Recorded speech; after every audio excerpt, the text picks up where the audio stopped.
साथियों नमस्कार, मेरा नाम है पवन कुमार। आपका स्वागत है राजपथ भारत में।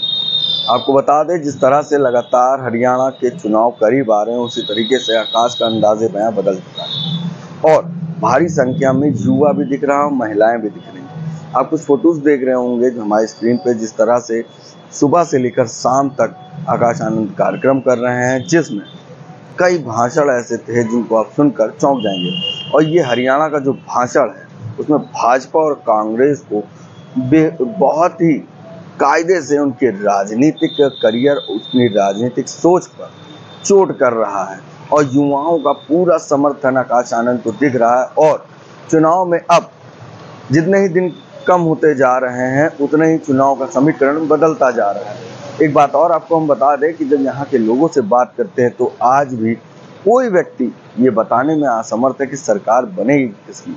इसका साफ साफ पॉजिटिव अगर रिस्पॉन्स देखा जाए तो ये चुनाव में गठबंधन का बदलता हुआ रवैया, और एक तरफ अभय चौटाला और दूसरी तरफ आकाश आनंद जिस तरह से समाज के बीच में जा रहे हैं, तमाम विषयों की बात कर रहे हैं, माहौल पूरा चेंज होते हुए दिख रहा है। ये एक्सक्लूसिव जो वीडियो आपके लिए मैं लाया हूँ, पूरा अंत तक के इस वीडियो को देखिएगा।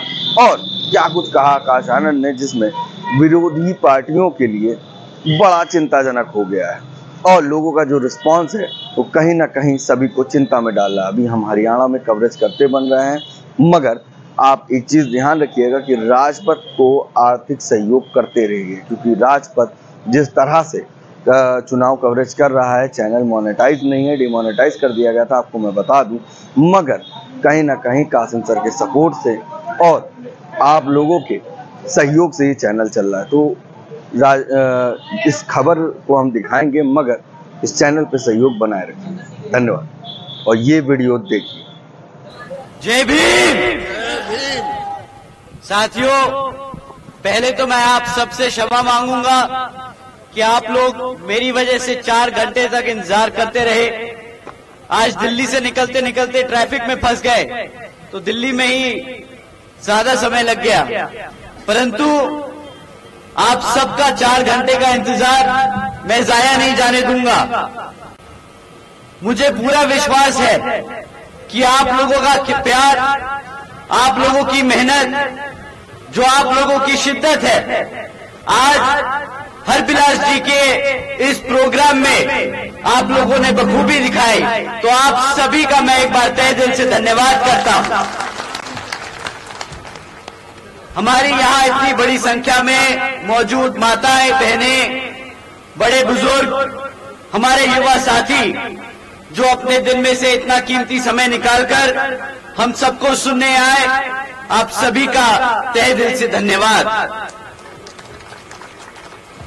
और आज इस विशाल चुनावी जनसभा को सफल बनाने के लिए हमारे बसपा और इनेलो के सभी पदाधिकारी एवं नेतागण और हमारे मूवमेंट की जान, हमारे कार्यकर्ताओं जिन्होंने इतनी मेहनत की, आप सभी का भी मैं तहे दिल से धन्यवाद और आभार प्रकट करता हूं। साथियों, आप लोगों के बीच में चुनावी मुद्दे रखने से पहले मैं अपने सभी संतों, गुरुओं, महापुरुषों को, जिसमें खासकर महात्मा ज्योतिबा फूले, छत्रपति शाहू जी महाराज, नारायण गुरु, पेरियार रामास्वामी जी, बाबा साहब डॉक्टर भीमराव अंबेडकर जी एवं मान्यवर साहब श्री काशीराम जी को नमन करता हूं। साथियों, मैं बहुजन समाज पार्टी की राष्ट्रीय अध्यक्ष व उत्तर प्रदेश की 4 बार मुख्यमंत्री व पूर्व सांसद आदरणीय बहन जी के नाम से लोकप्रिय बहन कुमारी मायावती जी को भी तहे दिल से आभार प्रकट करता हूं,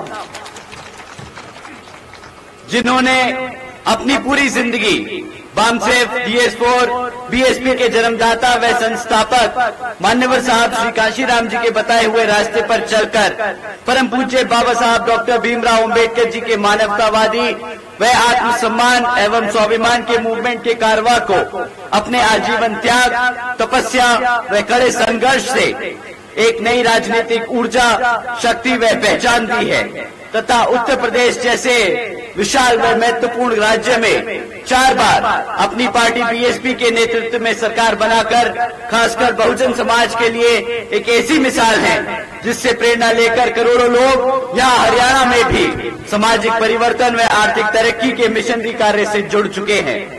इतना ही नहीं बल्कि मैं खुद भी उनके इस नेतृत्व से प्रभावित होकर बीएसपी मूवमेंट से जुड़ा हुआ हूं और उनके पद चिन्हों पर चलकर इस मिशनरी दायित्व व कर्तव्य को फर्ज को अपनी आखिरी सांस तक निभाने की पूरी कोशिश करता रहूंगा।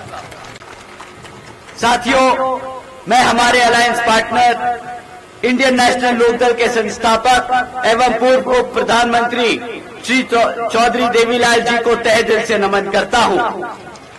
साथ ही इनेलो के राष्ट्रीय अध्यक्ष श्री ओम प्रकाश चौटाला जी और इनेलो के राष्ट्रीय महासचिव और हमारे गठबंधन की ओर से हरियाणा प्रदेश के मुख्यमंत्री के उम्मीदवार श्री अभय सिंह चौटाला जी का भी तहे दिल से आभार प्रकट करता हूं।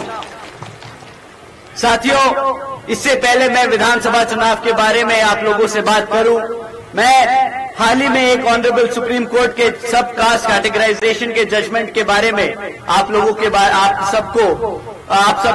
सबसे बात करना चाहूंगा, जिसके संबंध में आदरणीय बहन कुमारी मायावती जी ने भी प्रेस कॉन्फ्रेंस कर हम सबको इसके बारे में आगाह किया है। और आप लोग सब जानते ही हैं कि कुछ दिनों पहले इसको लेकर हम सब ने भारत बंद भी किया था।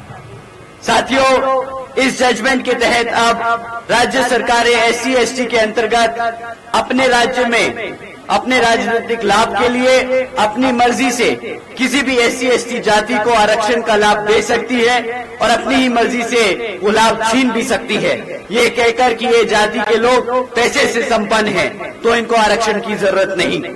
आप सभी जानते हैं आरक्षण की मूल भावना प्रतिनिधित्व की है, समाज को आगे बढ़ाने की है, लेकिन इसको बार बार गरीबी हटाओ योजना बनाने की कोशिश की जाती है। साथियों, भाजपा और कांग्रेस ने सोची समझी ये साजिश के तहत चलकर ये जजमेंट पास कराया है। देश से आरक्षण खत्म करने के लिए ये उनका पहला कदम है। साथियों, आदरणीय बहन जी ने इस फैसले पर सवाल उठाया है और पूछा है कि जिन्हें आरक्षण का लाभ मिला है, क्या उनकी सामाजिक स्थिति इतनी बेहतर हो गई है, क्या उनके साथ भेदभाव खत्म हो गया है। साथियों, ये बहुत जरूरी सवाल है। ये सवाल आरक्षण से रिलेटेड है। ये समझना होगा कि आरक्षण का मतलब क्या है। ये लोग चाहते हैं कि इससे हम आरक्षण को पैसे से जोड़ दें। कोई अगर पैसे से संपन्न है तो क्या उसके साथ भेदभाव खत्म हो जाता है? आदरणीय बहन जी का सवाल है। साथियों, ऐसी समाज को बांटने की शुरुआत की गई है। ऐसी समाज की आजादी छीनने की शुरुआत की गई है। ये संविधान से छेड़खानी की शुरुआत है। संविधान बचाने के नाम पर भाजपा और कांग्रेस मिलकर संविधान को बदलने का काम कर रहे हैं।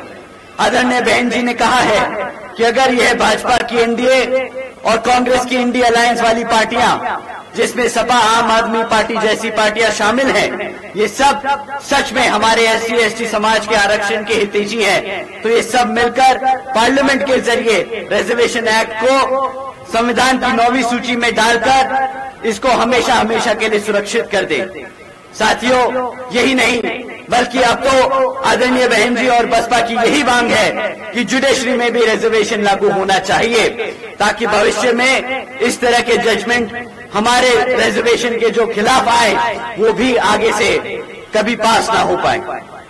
साथियों, कांग्रेस पार्टी की ओर से इस पे उनके राष्ट्रीय अध्यक्ष श्री खड़गे जी ने प्रेस कॉन्फ्रेंस कर कहा है कि आरक्षण तो पंडित नेहरू और गांधी जी की देन है।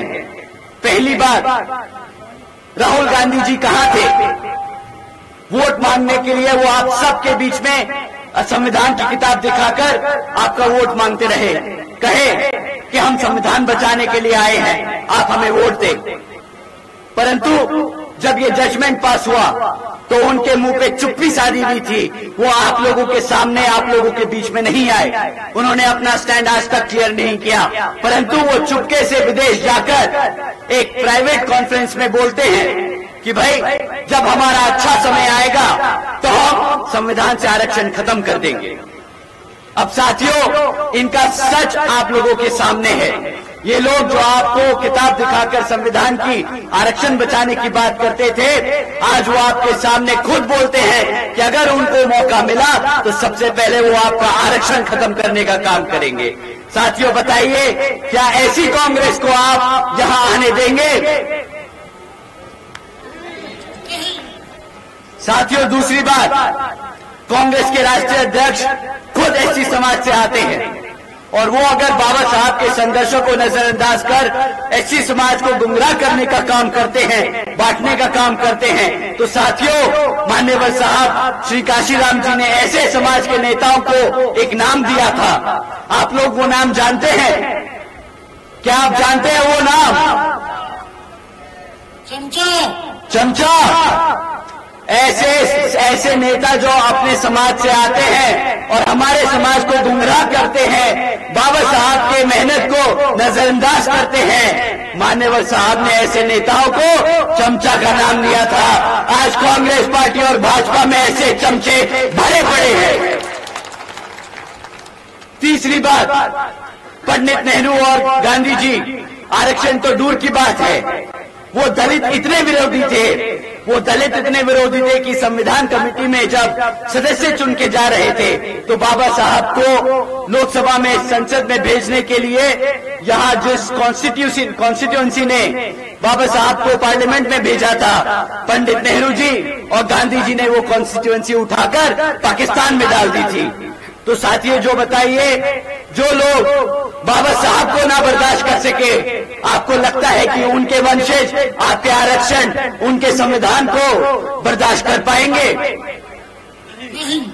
तो साथियों ये हम सबको मालूम है और आज मैं आप लोगों को इस मंच के माध्यम से बता देना चाहता हूं कि राहुल गांधी जी, हुड्डा जी और कांग्रेस बाबा साहब विरोधी थे, बाबा साहब विरोधी हैं और बाबा साहब विरोधी रहेंगे।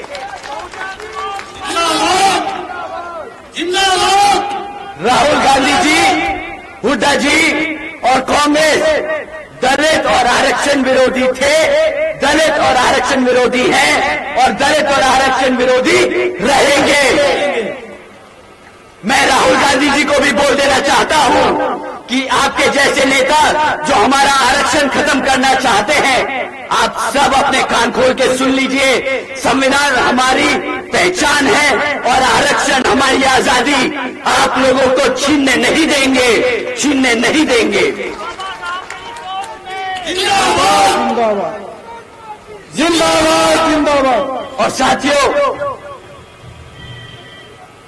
इनसे हमारे दलित नेता इतने विरोधी हैं, ये कांग्रेस और भाजपा दलित नेता इतने विरोधी हैं। आप लोग सब आदरणीय शैलजा जी का नाम तो जानते होंगे, हमारे हरियाणा की दलित नेता है, आप सब ने सुना है दलित शैलजा जी का नाम। साथियों आदरणीय शैलजा जी के लिए हुड्डा के समर्थकों ने कितना बुरा भरा बोला, वो भी आप सब ने सुना पिछले दिनों। एक बड़ी नेता है वो, एक बड़ी दलित नेता है वो। शैलजा जी का हम पूरा आदर सम्मान करते हैं और इस मंच के माध्यम से हम पूरे हरियाणा को बता देना चाहते हैं कि आप एक दलित होकर अपना पूरा जीवन कांग्रेस को समर्पित कर सकते हैं, पर तब भी ये कांग्रेस आपको वो सम्मान नहीं दे सकती जो आपकी अपनी पार्टी बीएसपी और इनेलो दे सकती है। साथियों अब मैं आपका रुख यहाँ विधानसभा चुनाव के बारे में लेकर आना चाहूंगा। साथियों यहाँ पर पिछले 10 सालों में हरियाणा में भाजपा की सरकार चल रही है और अब वो चुनावी दौर है तो आप लोगों के बीच में घूम घूम कर आप लोगों का वोट मांगने का काम करेगी। परंतु मैं आप लोगों से दरखास्त करूंगा कि जब भाजपा के लोग आपके बीच में आए तो आप उनसे 3 मुद्दों पे सवाल करें। आप अपने बच्चों की शिक्षा पे सवाल करें कि उन्होंने शिक्षा के क्षेत्र में आपके बच्चों के लिए क्या किया। आप उनसे सवाल करें रोजगार के मुद्दों पर कि पिछले 10 सालों में उन्होंने हमारे बच्चों के लिए रोजगार के कितने अवसर पैदा करे। और तीसरा, यहाँ पर हमारी माताओं के लिए कि आपको अपना घर चलाने के लिए कितना महंगा पड़ रहा है, तो महंगाई पे सवाल करें। साथियों अगर हम पूछे शिक्षा के मामले में तो मैं आपको 3-4 टिप्पणियां छोड़ के जा रहा हूँ। 10 सालों में यहाँ भाजपा ने, पिछले 10 सालों में यहाँ भाजपा ने 5,000 से ज्यादा प्राइमरी स्कूल बंद करने का काम किया है। एक तरफ यहाँ पर हमारे बच्चों की पढ़ने की संख्या बढ़ती जा रही है और दूसरी तरफ ये भाजपा वाले लोग हमारे बच्चों के स्कूल बंद करते आ रहे हैं। साथियों, दूसरी तरफ यहाँ पर 2200 से ज्यादा सीनियर सेकेंडरी स्कूल है, जिनमें आधों से ज्यादा स्कूलों में पढ़ाने के लिए शिक्षक नहीं है। तीसरी, 2017 से हमारे SC, ST, OBC समाज के छात्रों की स्कॉलरशिप का पैसा तक नहीं रिलीज किया गया।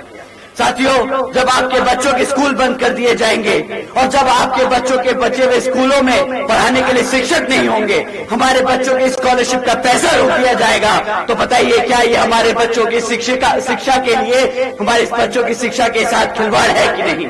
आप ही बताइए, क्या हमारे बच्चों को गुलाम बनाने की तैयारी की जा रही है कि नहीं? साथियों, भाजपा के शासनकाल में शिक्षा के अगर हम मुद्दे पे बात करें तो इन्होंने सिर्फ एक ही चीज में तरक्की करी है, वो है पेपर लीक की खबरें। आप सब सुनते हैं कि साथियों, आज की डेट में कोई भी ऐसा सरकारी डिपार्टमेंट नहीं बचा जिसके यहाँ पर पेपर ना लीक हुए हो भर्तियों के। इसी कारण यहाँ पर हमारे लोगों को रोजगार नहीं मिल पा रहा। हमारे बच्चे मेहनत करते हैं, पढ़ लिख कर पेपर देते हैं कि इस उम्मीद से कि रोजगार मिल जाएगा, परंतु जब वो पेपर लीक हो जाता है इनको बहाना मिल जाता है वो नौकरियां रद्द करने का। मैं आपको दूसरे मुद्दे पे लाता हूँ इसी बात से। हमारे यहाँ पे हरियाणा में इन्होंने बच्चों के लिए, रोजगार के लिए क्या किया है पिछले 10 सालों में? कुछ नहीं किया। आपकी बात रही पूरे हरियाणा में आज 40% युवा बेरोजगार घूम रहा है। 40% युवा बेरोजगार घूम रहा है साथियों। और इतना ही नहीं, यहाँ भाजपा ने तो ये काम किया ही किया। इनके पास आप जानते हैं कितने सरकारी पद खाली पड़े हैं। पिछले 10 साल से यहाँ पर 2 लाख से ज्यादा सरकारी पद खाली पड़े। अगर ये चाहे तो हमारे युवाओं को चुटकी बजाकर वो सारे सरकारी पद भरकर हमारे बच्चों को रोजगार दे सकते हैं, परंतु ये आपके बच्चों को रोजगार नहीं देंगे। ये आपके बच्चों को रोजगार नहीं देंगे साथियों। ये चाहते हैं कि आपके बच्चे हमेशा बेरोजगार घूमें, अनपढ़ रहें, ताकि जब वो पढ़े लिखेंगे नहीं, रोजगार के लायक होंगे नहीं, तो आपको मुफ्त में राशन देकर आपको जिंदगी भर अपना गुलाम बनाकर रखना चाहते हैं। आप बताइए, क्या आप अपने बच्चों को गुलाम रखना चाहते हैं?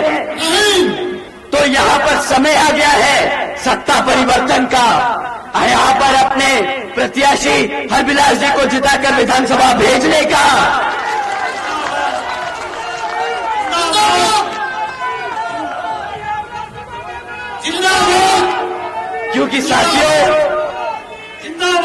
क्योंकि साथियों मैं जानता हूं, यहाँ हरबिलास जी ने हमें बताया था कि भैया अगर यहाँ की जनता हमें विधानसभा भेजने का काम करेगी तो सबसे पहले यहाँ पर जो सरकार ने कौशल विकास निगम जैसी योजनाएं चला रखी है, जिसके तहत वो हमारी पक्की नौकरी को कच्चा कर रहे हैं, सबसे पहले हम ये खत्म करेंगे और हमारे युवाओं को पक्का रोजगार देने का काम करेंगे।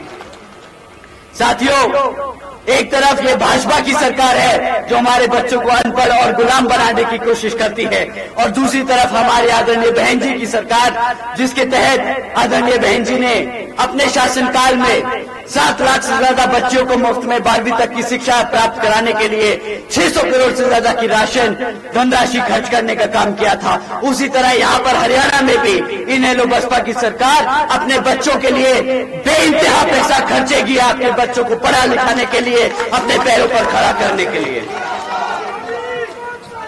साथियों, इतना ही नहीं बल्कि जिस तरह आदरणीय बहन जी ने अपने राज्य में यूपी में अपने शासनकाल में 90,000 से ज्यादा शिक्षकों को रोजगार दिया था, 1 लाख से ज्यादा अधिक सफाई कर्मचारियों को रोजगार दिया था, 2 लाख से अधिक जवानों को पुलिस फोर्स में भर्ती किया था, और 30 लाख से अधिक अपर कास्ट के विभिन्न समाज के साथियों को सरकारी विभिन्न नौकरी देने का काम किया था। उसी तरह यहाँ हरियाणा में भी इनेलो बसपा की सरकार आपको करोड़ों की संख्या में रोजगार देने का काम करेगी। इतना ही नहीं साथियों, बल्कि आदरणीय बहन जी के शासनकाल के दौरान बसपा की सरकार ने कृषि एवं संबंधित कार्यों में मिनिमम वेजेस को 55 रुपए से बढ़ाकर 100 रुपए प्रतिदिन करने का काम किया था। यहाँ पे भी आपके जो कृषि बेसिक जो मिनिमम वेजेस हैं, डेली मिनिमम वेजेस हैं, उसको भी हम आते ही डबल करने का काम करेंगे। साथियों, बहन जी का गवर्नेंस मॉडल के तहत चलकर ही बसपा की सरकार प्रदेश में सभी समाज के लोगों को अपने पैरों पर खड़ा कर एक स्वाभिमान से जीने के अधिकार दिलाने का काम करेगी। और अब साथियों, अगर हम महंगाई की बात करें तो इनसे हम बस ये सवाल करेंगे कि यहाँ पर ये लोग बोलते हैं कि हमने 80 करोड़ जनता को मुफ्त में राशन देने का काम किया।